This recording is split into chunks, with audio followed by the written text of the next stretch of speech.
അമ്മയെ ഞങ്ങൾ മറന്നാലും അന്ത്യോഖ്യായെ മറക്കില്ല. ഓമല്ലൂരെ ഖബറിങ്കൽ ഞങ്ങടെ ബാവായാണെങ്കിൽ ആ ഖബറാണെ കട്ടായം അന്ത്യോഖ്യായെ മറക്കില്ല. മധ്യ തിരുവിതാംകൂറിലെ പള്ളികളിൽ വർഷങ്ങളായി ഇടവേളകളിൽ ഉയർന്നുകേട്ട, ഇപ്പോഴും കേൾക്കുന്ന യാക്കോബായ വിശ്വാസികളുടെ മുദ്രാവാക്യം. എന്നാൽ ഈ മുദ്രാവാക്യം വിളികൾക്കും പിടിവലികൾക്കും സംഘർഷങ്ങൾക്കും അവസാനം കുറിച്ചുകൊണ്ട് സുപ്രീം കോടതി വിധി നടപ്പാക്കാൻ സർക്കാർ ഒരുങ്ങിയില്ലെങ്കിലും ഫലമുണ്ടായിട്ടില്ല. ഇതോടെ പതിറ്റാണ്ടുകളുടെ പഴക്കമുള്ള മലങ്കര സഭാതർക്കം അവസാനിക്കും എന്നായിരുന്നു പ്രതീക്ഷ. എന്നാൽ പ്രതീക്ഷിച്ച പോലെ നടപടികൾ നീങ്ങിയിട്ടില്ല. തർക്കങ്ങളും സംഘർഷങ്ങളും ഇന്നും തുടർക്കഥയാണ്. അന്ത്യോക്യ പാത്രിയാർക്കീസുമാരും മലങ്കര മെത്രോപ്പൊലിത്തമാരും അഥവാ യാക്കോബായ സഭയും ഓർത്തഡോക്സ് സഭയും തമ്മിലുള്ള അധികാര വടംവലിയുടെ അവസാന എപ്പിസോഡുകൾ എല്ലാം സംഘർഷഭരിതമായിരുന്നു. പതിറ്റാണ്ടുകളുടെ പഴക്കമുള്ള മലങ്കര സഭാതർക്കം എന്ന് അവസാനിക്കും എന്ന ചോദ്യവും ഉയരുകയാണ്. കോടതിയിൽ നിന്നുള്ള ഇളവുകൾ പ്രതീക്ഷിച്ച യാക്കോബായ സഭയ്ക്ക് സുപ്രീം കോടതിയിൽ നിന്നും ഹൈക്കോടതിയിൽ നിന്നും നിരന്തരമായ തിരിച്ചടികൾ മാത്രം കിട്ടിയപ്പോഴും വിശ്വാസികൾ തടിച്ചുകൂടി നിയമം നടപ്പാക്കാനെത്തിയവരെ തോൽപ്പിച്ചു. എന്നാൽ അത്തരം സംഘർഷങ്ങളിൽ പകച്ചു നിൽക്കാതെ സുപ്രീം കോടതി വിധി നടപ്പാക്കാൻ സുപ്രീം കോടതിയും ഹൈക്കോടതിയും ആവർത്തിച്ച് സർക്കാരിനോട് ആവശ്യപ്പെടുകയും ചെയ്യുന്നുണ്ട്. എന്നാൽ ഇനിയും പൂർണ്ണമായും വിധി നടപ്പാക്കാനോ തർക്കം പരിഹരിക്കാനോ സർക്കാരിന് കഴിയുന്നില്ല എന്നുള്ളതാണ് ശ്രദ്ധേയം. ഹിതപരിശോധനയുടെ അടിസ്ഥാനത്തിൽ ഭൂരിപക്ഷം അവകാശം ഉറപ്പിച്ചാൽ കോടതി വിധി എന്തായാലും ആ വിഭാഗത്തെ പള്ളികളിൽ നിന്ന് ഒഴിവാക്കാനോ ആരാധന നിഷേധിക്കാനോ പാടില്ലാത്തതാണ്. ഇനി പള്ളിത്തർക്കത്തിന്റെ തീർപ്പ് സർക്കാരിന്റെ കൈകളിലാണ് എന്ന് എല്ലാവർക്കും അറിയാം. ജസ്റ്റിസ് കെ ടി തോമസ് അധ്യക്ഷനായ നിയമപരിഷ്കാര കമ്മീഷൻ തർക്ക പരിഹാരത്തിന് സർക്കാർ നിയമനിർമ്മാണം കൊണ്ടുവരണമെന്ന് ശുപാർശ ചെയ്തിരുന്നു. ഹിതപരിശോധന നടത്തി പള്ളികളിലെ ഭൂരിപക്ഷമനുസരിച്ച് അവകാശം സംരക്ഷിക്കാനുള്ള നിർദ്ദേശമാണ് കമ്മീഷൻ നൽകിയത്. യാക്കോബായ വിഭാഗം ഈ നിർദ്ദേശത്തെ സ്വാഗതം ചെയ്യുകയും ഓർത്തഡോക്സ് വിഭാഗം അതിനെ തള്ളുകയും ചെയ്തു. പള്ളികളുടെയും സ്വത്തുക്കളുടെയും ആരാധനയുടെയും അവകാശം തീരുമാനിക്കാൻ വിശ്വാസികൾക്കിടയിൽ ഭൂരിപക്ഷം തിട്ടപ്പെടുത്താൻ ഹിതപരിശോധന നടത്താൻ അതോറിറ്റി വേണം. സുപ്രീം കോടതിയിലോ ഹൈക്കോടതിയിലോ നിന്ന് വിരമിച്ച ജഡ്ജിയായിരിക്കണം അധ്യക്ഷൻ. The Kerala protection of rights, title and interest of parish church properties act, right of worship of the members of Malankara church bill 2020 എന്നാണ് ബില്ലിന്റെ പേര്. 1934 സഭാ ഭരണഘടനയുടെ അടിസ്ഥാനത്തിലാണ് സുപ്രീം കോടതി വിധി. ഈ ഭരണഘടന ഒരു രജിസ്റ്റേർഡ് രേഖയല്ലാത്തതിനാൽ ഇപ്പോഴോ ഭാവിയിലോ അതിന്റെ അടിസ്ഥാനത്തിൽ ആസ്തി ബാധ്യതകളുടെ അവകാശം ലഭ്യമാവുകയോ നഷ്ടമാവുകയോ ചെയ്യില്ല. സഭയുടെ തനത് സ്വത്തുക്കൾ ഒഴികെ പള്ളിയുടെ ഉടമസ്ഥാവകാശം വിശ്വാസികൾക്കാണ്. ഹിതപരിശോധനയുടെ അടിസ്ഥാനത്തിൽ ഭൂരിപക്ഷം അവകാശം ഉറപ്പിച്ചാൽ കോടതി വിധി എന്തായാലും ആ വിഭാഗത്തെ പള്ളികളിൽ നിന്ന് ഒഴിവാക്കാനോ ആരാധന നിഷേധിക്കാനോ പാടില്ല. ന്യൂനപക്ഷമെന്ന് തെളിയിക്കുന്ന വിഭാഗത്തിന് ആ പള്ളിയിൽ തുടരുകയോ മറ്റു പള്ളികളിൽ ചേരുകയോ ചെയ്യാം. സർക്കാരിനാണ് അതോറിറ്റി രൂപീകരിക്കാനുള്ള അവകാശം. അധ്യക്ഷന് പുറമെ 2 വിഭാഗങ്ങളിൽ നിന്നുള്ള പ്രതിനിധികളും ഉണ്ടാകണമെന്നുമാണ് കമ്മീഷൻ ശുപാർശയിൽ പറയുന്നത്. പള്ളികളുടെ അവകാശത്തെ ചൊല്ലി ഇരുവിഭാഗങ്ങളുടെ തർക്കവും സംഘർഷവും രക്തച്ചൊരിച്ചിലും അവസാനിപ്പിക്കാൻ നിയമനിർമ്മാണമല്ലാതെ മറ്റൊരു പോംവഴിയില്ല എന്നായിരുന്നു ജസ്റ്റിസ് കെ ടി തോമസ് പ്രതികരിച്ചത്. മുൻപ് തർക്കം നിലനിന്നിരുന്ന പള്ളികളിൽ മൃതദേഹം സംസ്കരിക്കാൻ സെമിത്തേരി പങ്കിടണമെന്ന് നിയമപരിഷ്കരണ കമ്മീഷൻ ശുപാർശ ചെയ്യുകയും സർക്കാർ നിയമനിർമ്മാണം കൊണ്ടുവരികയും ചെയ്തിരുന്നു. ഇതോടെയാണ് മൃതദേഹത്തെ വെച്ചുള്ള വിലപേശൽ വരെ അവസാനിച്ചത്. അതിനിടെ പോലീസ് സംരക്ഷണം ആവശ്യപ്പെട്ട് വിവിധ പള്ളി കമ്മിറ്റികൾ നൽകിയ ഹർജികൾ പരിഗണിക്കവേ ഓർത്തഡോക്സ് യാക്കോബായ പള്ളിത്തർക്ക വിഷയത്തിൽ ഹൈക്കോടതി വീണ്ടും സർക്കാരിനെ വിമർശിച്ചിരുന്നു. 1934 ഭരണഘടനയിൽ പങ്കാളിത്ത ഭരണമാണ് നിഷ്കർഷിച്ചിട്ടുള്ളത്. എന്തുകൊണ്ട് 34 ഭരണഘടന അംഗീകരിക്കാൻ തയ്യാറാകുന്നില്ല എന്ന് കോടതി ആരാഞ്ഞതാണ്. Justice K T Thomas commission ശുപാർശകൾ സംബന്ധിച്ച് തീരുമാനമെടുക്കേണ്ടത് സർക്കാരാണെന്നും കോടതി പറയുന്നുണ്ട്. എന്നാൽ സുപ്രീം കോടതി വിധി നടപ്പാക്കിയേ മതിയാകൂ എന്നും ജസ്റ്റിസ് ദേവൻ രാമചന്ദ്രൻ ചൂണ്ടിക്കാട്ടിയിരുന്നു. നിയമം കൊണ്ടുവരാൻ സർക്കാർ ഉദ്ദേശിക്കുന്നുണ്ടോ എന്ന് സർക്കാരിനോട് ഹൈക്കോടതി ചോദിക്കുകയുണ്ടായി. ഇക്കാര്യത്തിൽ തീരുമാനമെടുത്തിട്ടില്ലെന്നും നിയമനിർമ്മാണം സംബന്ധിച്ച കെ ടി തോമസ് കമ്മീഷൻ ശുപാർശകൾ പരിഗണനയിലാണെന്നും സർക്കാർ കോടതിയെ അന്ന് അറിയിച്ചത്. എന്നാൽ സർക്കാരിന്റെ നിസ്സഹായാവസ്ഥ ഭയപ്പെടുത്തുന്നതെന്നായിരുന്നു കോടതിയുടെ വിമർശനം. തുടർന്നാണ് സർക്കാർ തലത്തിൽ ബിൽ കൊണ്ടുവരാൻ ആലോചന ശക്തമായത്. സുറിയാനി വിശ്വാസികളെ സംബന്ധിച്ചിടത്തോളം അന്ത്യോക്യ വൈകാരിക കേന്ദ്രമാണ്. കത്തോലിക്ക വിശ്വാസികൾക്ക് റോമും മാർപ്പാപ്പയും എത്രത്തോളം പ്രാധാന്യമുണ്ടോ അത്ര തന്നെ പ്രാധാന്യമുണ്ട് സുറിയാനി വിശ്വാസികളെ സംബന്ധിച്ച് അന്ത്യോക്യയും പാത്രിയാർക്കീസ് ബാവമാരും. ഇന്ത്യയിലെ ക്രൈസ്തവർക്കിടയിൽ പോർച്ചുഗീസ് ആധിപത്യം അടിച്ചേൽപ്പിക്കാനുള്ള നീക്കത്തിനെതിരായാണ് കൂനൻകുരിശ് സത്യത്തിലൂടെ സുറിയാനി ക്രിസ്ത്യാനികളും കത്തോലിക്കരും തമ്മിൽ വേർപിരിഞ്ഞത്. എന്നാൽ കാലം പിന്നിട്ടപ്പോൾ സുറിയാനി ക്രിസ്ത്യാനികൾക്കിടയിലും ഭിന്നത ഉടലെടുത്തു.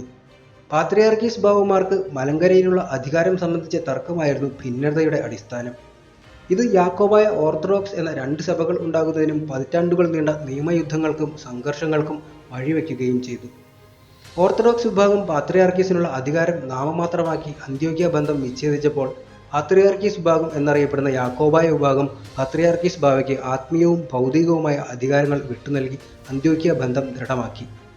1934 ഭരണഘടനയിൽ പാത്രിയാർക്കിനെ അംഗീകരിക്കുന്നുണ്ടെങ്കിലും പാത്രിയാർക്കീസിനെ അംഗീകരിക്കുന്നില്ല എന്ന കാരണത്താലാണ് യാക്കോബായ വിഭാഗം അതിനോട് വിയോജിച്ചത്.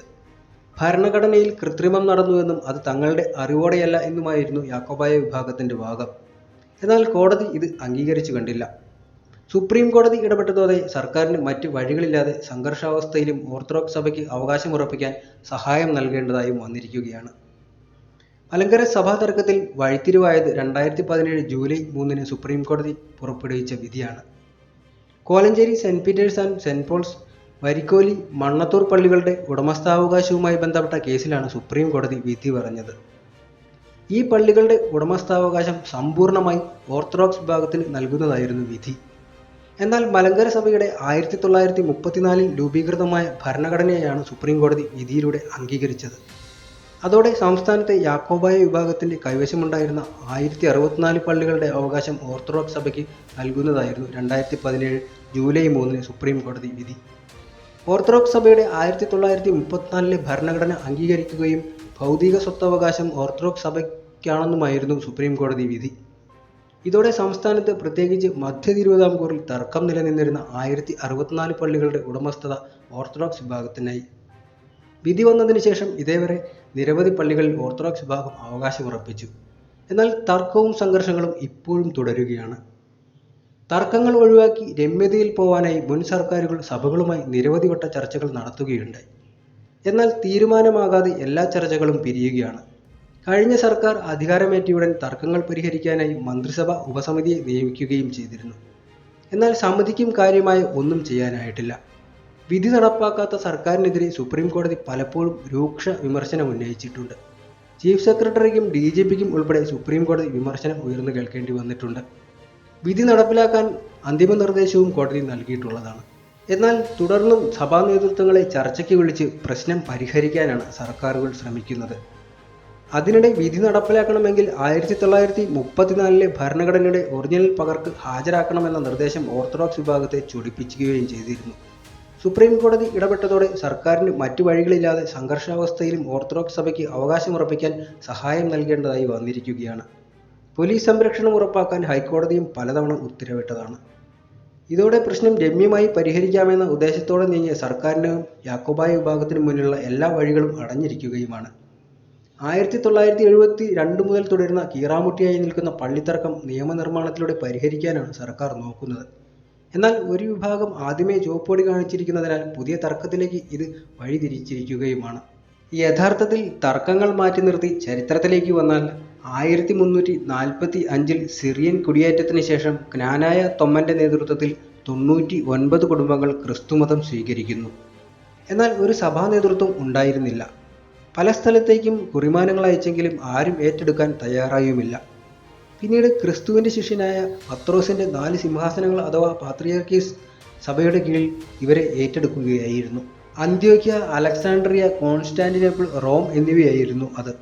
അങ്ങനെ അന്ത്യോക്യ പാത്രിയാർക്കീസ് സഭയായി അത് അറിയപ്പെടുകയും ചെയ്തു. സഭാവഴക്കും കോടതി വ്യവഹാരവും ഇരുസഭകളിലായി പിരിയുന്നതിന് മുമ്പ് തന്നെ സഭയെ വേട്ടയാടി. ഇതിൽ ആദ്യത്തേത് 1887 ആരംഭിച്ച് 1889 തിരുവിതാംകൂർ റോയൽ കോർട്ട് വിധിയോടെ അവസാനിച്ച സെമിനാരി കേസാണ്.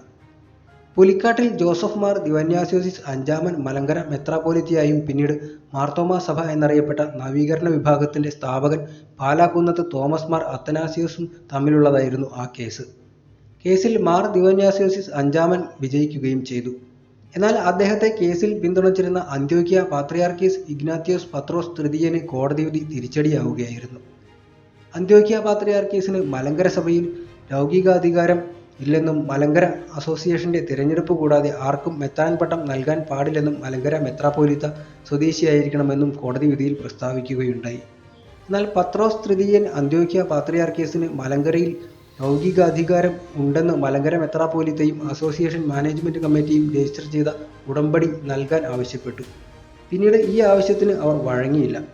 ഇതോടെ അധികാര കേന്ദ്രീകരണത്തിനായി അന്ത്യോക്യയും മലങ്കരയും തമ്മിലുള്ള പോര് ശക്തമാവുകയായിരുന്നു. ഇതേ ചൊല്ലിയുണ്ടായ അഭിപ്രായ ഭിന്നതകൾക്കൊടുവിൽ 1911 അബ്ദുൾ ദ്വിതീയൻ പാത്രിയർക്കീസ് ബാവ മാർ ദിവന്നാസ്യോസിസ് ആറാമനെ മുടക്കി. ഇതോടെ പാത്രിയാർക്കീസ് ബാവയെ അനുകൂലിക്കുന്നവർ ബാവ കക്ഷിയെന്നും മലങ്കര മെത്രാപ്പൊലീത്തയെ അനുകൂലിക്കുന്നവർ മെത്രാൻ കക്ഷിയും എന്ന പേരിൽ 1912 മലങ്കര സഭ ചേരിതിരിയുകയായിരുന്നു. 1912 മുതൽ 1928 വരെ നീണ്ട നിയമ പോരാട്ടങ്ങൾക്ക് പിന്നീട് സഭ സാക്ഷിയായി. ഇതേസമയം അന്ത്യോക്യയിലുണ്ടായ അധികാര തർക്കങ്ങൾക്കൊടുവിൽ പാത്രിയാർക്കീസ് ബാവയായിരുന്ന അബ്ദുൾ മിശിഹായെ സ്ഥാനഭ്രഷ്ടനാക്കി അബ്ദുൾ ദ്വിതീയൻ പാത്രിയാർക്കീസ് ആവുകയും ചെയ്തു. ഈ അവസരം മെത്രാൻ അനുകൂലികൾ വേണ്ടവിധം ഉപയോഗിച്ചു എന്ന് വേണം പറയാൻ. സ്ഥാനഭ്രഷ്ടനാക്കിയ ബാവയെ മലങ്കരയിലേക്ക് കൊണ്ടുവന്നു. നിരണത്ത് വച്ച് അദ്ദേഹത്തെക്കൊണ്ട് മാർ ഇവാനിയോസിനെ കാതോലിക്ക ബാവയായി വാഴിക്കുകയും സ്വതന്ത്ര കാതോലിക്കറ്റ് സ്ഥാപിക്കുകയും ചെയ്തു. 1932 വട്ടശ്ശേരിയിൽ മാർ ദിവന്നാസ്യോസിസ് ആറാമൻ പിൻഗാമിയെ വാഴിക്കാതെ കാലം ചെയ്യുകയായിരുന്നു. ഇതേ തുടർന്ന് 32 മലങ്കര അസോസിയേഷൻ യോഗം ചേർന്നെങ്കിലും യാക്കോബായ വിഭാഗക്കാരെ യോഗത്തിലേക്ക് ക്ഷണിച്ചില്ല. പിന്നീട് 1934 ഡിസംബറിൽ കോട്ടയം MD സെമിനാരിയിൽ മലങ്കര അസോസിയേഷൻ യോഗം ചേർന്നു.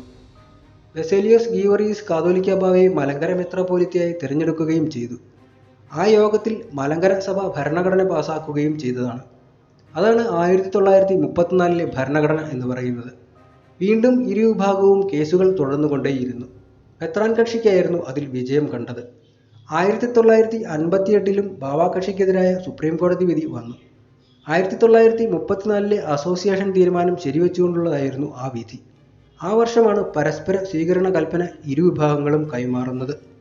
ഭരണഘടന പ്രകാരം പാത്രിയാർക്കീസ് ബാവ തന്നെയാണ് സഭ അധിപനെന്നും അദ്ദേഹത്തെ സ്വീകരിക്കണമെന്നും കൽപ്പനയിൽ എഴുതിയിരുന്നു. സ്വീകരിക്കുന്നതിനാൽ നാം പ്രസാദിച്ചിരിക്കുന്നു എന്ന് തിരിച്ചും പാത്രിയാർക്കീസ് ബാവ കൽപ്പന പുറപ്പെടുവിച്ചു. അങ്ങനെ ഇരുസഭകളും താൽക്കാലികമായി യോജിക്കുകയും ചെയ്തിരുന്നു. 1964 മെയ് 22 യാക്കോബ് തൃതീയൻ പാത്രിയാർക്കീസ് ബാവ കോട്ടയത്ത് വെച്ച് ഔഗേൻ തീമോത്തിയോസിനെ സംയുക്ത കാതോലിക്കയായും തിരഞ്ഞെടുക്കുകയും ചെയ്തു. യോജിച്ച സഭയുടെ ആദ്യത്തെ കാതോലിക്കയായിരുന്നു അദ്ദേഹം. എന്നാൽ അദ്ദേഹം പാത്രിയാർക്കീസിനെ തനിക്ക് സമാനനായാണ് കണ്ടത്. പാത്രിയാർക്കീസിനെ തനിക്ക് മുകളിൽ കാണാൻ അദ്ദേഹം തയ്യാറായില്ല. തുടർന്ന് വീണ്ടും സഭയ്ക്കുള്ളിൽ തർക്കങ്ങൾ ഉടലെടുത്തു. 12 വർഷത്തെ സമാധാനത്തിനും യോജിപ്പിനും ശേഷം സഭ വീണ്ടും പിളർപ്പിലേക്ക് അടുക്കുകയായിരുന്നു. തുടർന്ന് 1972 വൻ പിളർപ്പാണ് സംഭവിച്ചത്.